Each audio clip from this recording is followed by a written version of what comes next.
Hello everyone, welcome in this class. In our previous class, we have discussed what will the income include in the income of individual. Now in this class, we will discuss about the procedure for computing total income. Individual की total income को कैसे compute किया जाएगा, इस class में हम ये study करेंगे. सो स्टूडेंट्स, सबसे पहले हमें इंडिविजुअल की सभी इनकम के हेड्स को ले लेना है और उन हेड में कुछ एडजस्टमेंट करके उनको यहाँ लिखना है. क्या क्या एडजस्टमेंट करनी है? सबसे पहली एडजस्टमेंट जो है वो आपको कोई भी अगर इनकम क्लब हो रही है तो उसकी क्लबिंग आपको कर देनी है. क्लबिंग ऑफ इनकम जो है वो सेक्शन 60 से लेके 65 तक एक्सप्लेन की गई है कि इंडिविजुअल की टोटल इनकम कंप्यूट करते समय कौन कौन सी इनकम को उसमें क्लब करना है. जैसे हमने अपनी प्रीवियस क्लास में बताया, माइनर चाइल्ड की इनकम, स्पाउस की इनकम और भी कई ऐसी इनकम है जो इंडिविजुअल की इनकम में क्लब होंगी. क्लब करने के बाद इन हेड्स में से आपको सेट ऑफ करना है अनअब्सॉर्ब्ड लॉसेस, और अगर कोई पिछले साल का लॉस कैरी फॉरवर्ड किया गया है तो उसे भी सेट ऑफ करना है. तो यहाँ पर जो 5 हेड लेने हैं वो after the adjustment of losses और क्लबिंग ऑफ इनकम के बाद के लेने हैं. यहाँ पर 5 हेड कौन कौन से हैं? पहला है इनकम फ्रॉम सैलरी, दूसरा इनकम फ्रॉम हाउस प्रॉपर्टी, तीसरा हेड पीजीबीपी जिसे शॉर्ट में बोला जाता है profit and gain of business और प्रोफेशन. फोर्थ हेड है वो कैपिटल गेन है. कैपिटल गेन 2 पार्ट्स में डिवाइड है. पहला लॉन्ग टर्म कैपिटल गेन, दूसरा शॉर्ट टर्म कैपिटल गेन. इसके बाद जो income from other sources fifth head है. अगर कोई इनकम इन 4 हेड में नहीं आती है और उस इनकम को इस हेड में लिख दिया जाएगा. इसको भी 2 पार्ट्स में क्लासिफाई किया है. पहला कैजुअल इनकम, दूसरी अदर इनकम. कैजुअल इनकम वो इनकम होंगे जो जिसके होने के चांसेस इक्वल होते हैं. जैसे लॉटरी विनिंग, हॉर्स रेस से कोई विनिंग हुई है तो ये सब अमाउंट कैजुअल इनकम में आएंगी. तो यहाँ पर स्टूडेंट्स आपको सभी हेड्स की सेट ऑफ करने के बाद लॉसेस को और इनकम को क्लब करने के बाद यहाँ ये 5 हेड लेने हैं इंडिविजुअल के, और जब इन 5 हेड का टोटल कर लेंगे तो वो ग्रॉस टोटल इनकम बन जाएगी. इसके बाद यहाँ पर अब हमें निकालना क्या है? निकालना है टोटल इनकम ऑफ इंडिविजुअल. लेकिन अभी हमारे पास आई है gross total income.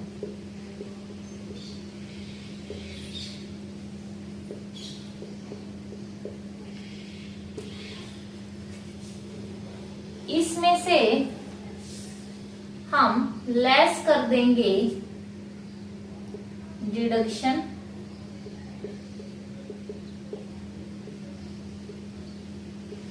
Under section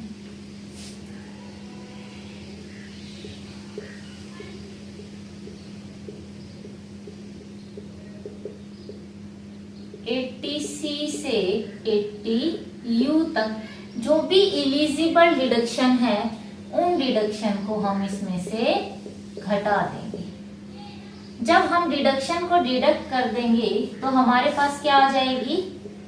एक इंडिविजुअल की टोटल इनकम आ जाएगी. और इस टोटल इनकम को राउंडेड ऑफ करना है किसके मल्टीपल में? Multiple of 10 rupees.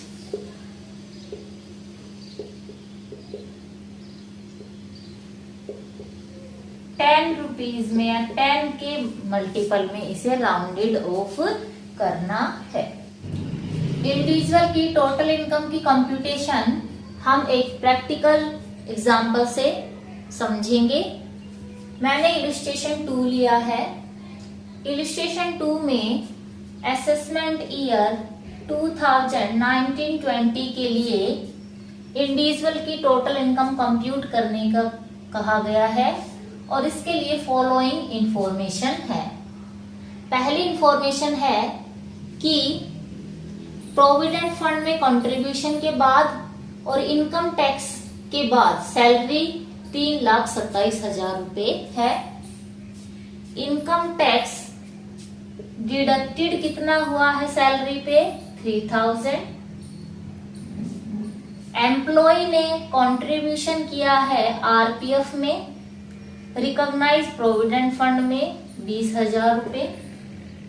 इसी तरीके से एम्प्लॉयर ने भी कंट्रीब्यूशन किया है प्रोविडेंट फंड में 20,000 रुपए।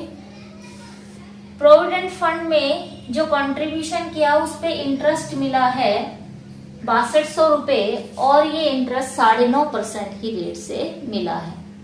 सो स्टूडेंट्स, हमने सैलरी के जो चैप्टर में पढ़ा है कि पीएफ पर अगर इंटरेस्ट 9.5% तक मिलता है तो उस पर कोई टैक्स नहीं लगता। इससे ऊपर अगर इंटरेस्ट मिलता है तो एक्सेस जो रेट है उस पर टैक्स लगेगा। नेट डिविडेंड रिसीव्ड हुआ है एक घरेलू कंपनी से, तो ये भी एग्जेम्प्टेड फिगर है, इस पे भी टैक्स नहीं लगेगा, क्योंकि अगर डोमेस्टिक कंपनी से कोई डिविडेंड रिसीव्ड होता है तो एग्जेम्प्टेड होता है in the hand of SSC. Interest on saving bank account से इंटरेस्ट मिला है 3,000।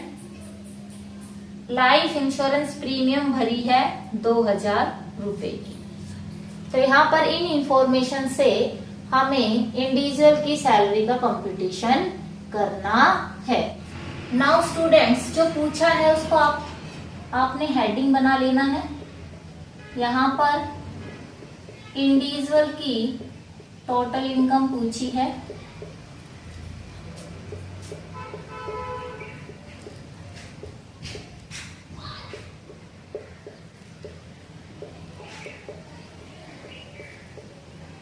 अगर किसी का नाम दिया होता तो हम उसका नाम लिख लेते। इसके नीचे लिखना है ये किस असेसमेंट ईयर के लिए है? For the assessment year 2019-20। जो क्वेश्चन में इंफॉर्मेशन दी हो वही आपको हेडिंग में लिख देनी है। अब जो सीक्वेंस हमने इंडिविजुअल की बताए हैं, वेरियस हेड, जैसे पहले सैलरी, फिर एचपी, फिर पीजीबीपी, फिर कैपिटल गेन और लास्ट में अदर सोर्सेज, उसी पैटर्न से आपको चलना है। अगर कोई हेड मिसिंग है तो उसको स्किप कर देना है। तो यहाँ पर सबसे पहला जो है इनकम फ्रॉम सैलरी,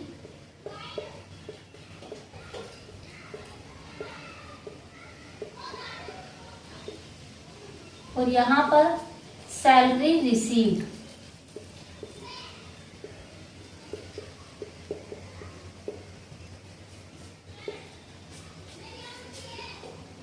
ये एडजस्टमेंट करेंगे, 2 कॉलम बना देने हैं। ऊपर आपको करेंसी डाल देनी है, अमाउंट जिसमें कि क्या है। यहाँ पर 3,27,000 नेट सैलरी रिसीव्ड हुई है, लेकिन हमेशा टैक्स स्टूडेंट्स ग्रोस सैलरी पे लगता है तो इसे ग्रोस करना है।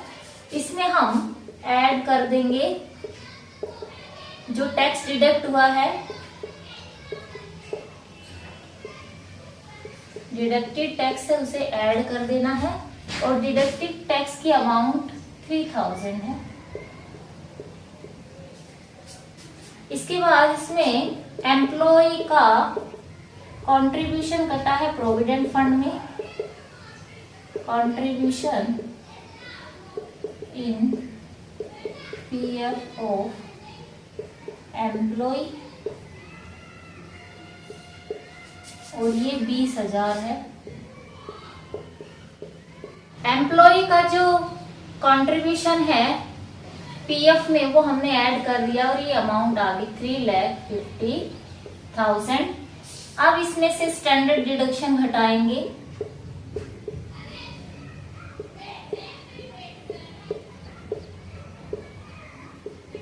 जो कि असेसमेंट ईयर 2019-20 में हर सैलरीड पर्सन को दी गई है। एसएससी को 40,000।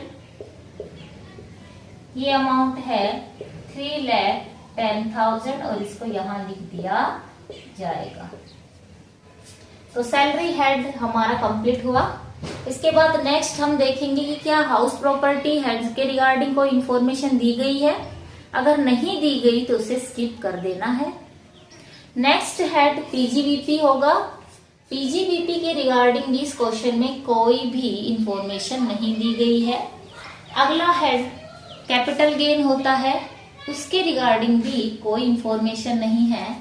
इसके बाद जो नेक्स्ट है last, income from other sources.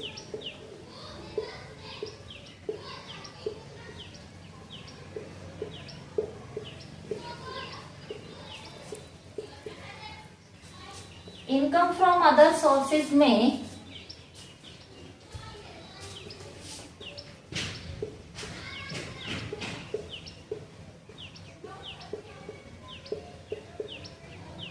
पहली आइटम डिविडेंड दिया है और डिविडेंड की डोमेस्टिक कंपनी से मिला है तो ये एग्जेम्प्ट अमाउंट में आ जाएगी। दूसरा इंटरेस्ट मिला है सेविंग बैंक अकाउंट से। इंटरेस्ट 3,000 मिला है और कोई किसी तरीके के आइटम इसमें नहीं है। एक आइटम जो है वो पीएफ में एम्प्लॉयर का कंट्रीब्यूशन है। तो स्टूडेंट्स, एम्प्लॉयर जो कंट्रीब्यूशन करता है वो एग्जेम्प्टेड होता है और इंटरेस्ट ऑन प्रोविडेंट फंड जो दिया है उसकी रेट 9.5% है जो एग्जेम्प्टेड परसेंटेज है। इससे ज्यादा अगर इंटरेस्ट होता तो उसको हम टैक्सेबल मानते, उसको टोटल इनकम में इंक्लूड करते। तो यहाँ पर 3,000 जो है ऐड हो जाएगा और ये ग्रोस टोटल सैलरी आ जाएगी।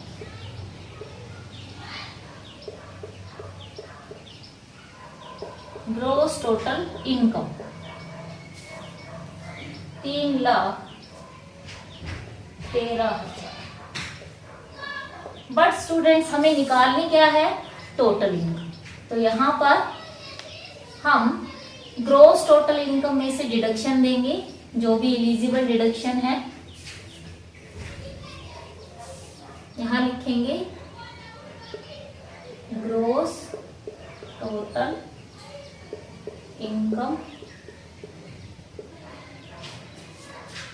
3,13,000। अब इसमें से लेस करेंगे डिडक्शन। सो 2 डिडक्शन दी गई है, एटीसी और एटीसी में एक तो एम्प्लॉय का कंट्रीब्यूशन है 20,000 और एक LIP लाइफ इंश्योरेंस प्रीमियम के हैं। तो यहाँ पर ये 22,000 जो है इसमें से लेस हो जाएंगे। अगली जो डिडक्शन है वो 80TTA के तहत है।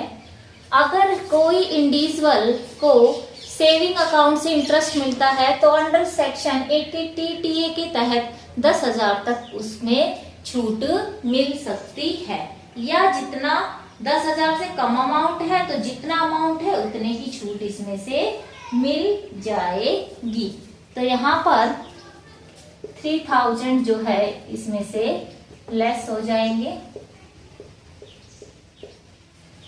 अब ये आपकी टोटल इनकम आ गई है जो हम निकालना चाह रहे थे।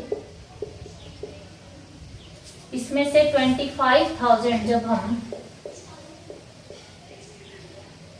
लेस करेंगे तो ये आपका अमाउंट आएगा